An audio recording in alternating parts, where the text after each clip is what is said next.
Owen Wilson falls into the shallow televised sand trap with Stick. Take a big swing is the slogan for Apple TV+'s Stick. Unfortunately, the show's inability to creatively live up to that premise is the main reason it doesn't work. It seems satisfied to make fleeting attempts at humor, character, and emotion, the majority of which never even touch the ball.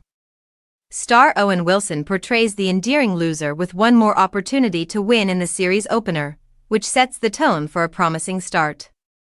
It's a passably amusing table setting for an unfulfilled lunch, and it was directed by Jonathan Dayton and Valerie Faris, who is famous from Little Miss Sunshine. It soon becomes clear that Stick is a program that never made it beyond the idea stage, relying more on melodrama and superficial characters than on providing viewers with anything really touching or even humorous to cling to.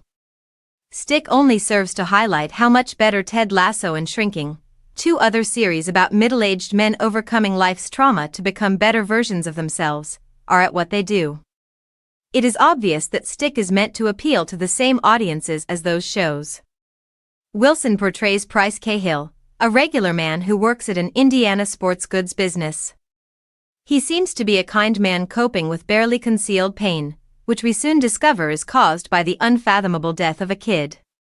He has minor issues with his ex-wife, played by the underutilized Judy Greer.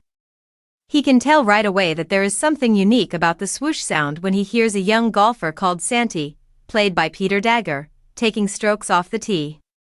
He decides to try hitching his wagon to this new Tiger Woods when he challenges him to hit a few targets on the driving range and discovers that Santi's accuracy and distance put him squarely in the phenom category.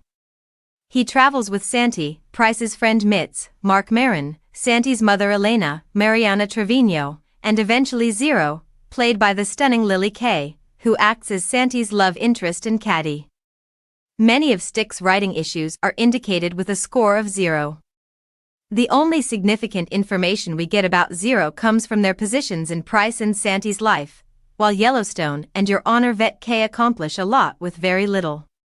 In essence, Pryce employs them to act as a middleman to provide his counsel to the unyielding Santi, who falls in love with Zero and then treats them like complete trash when his sensibilities are offended.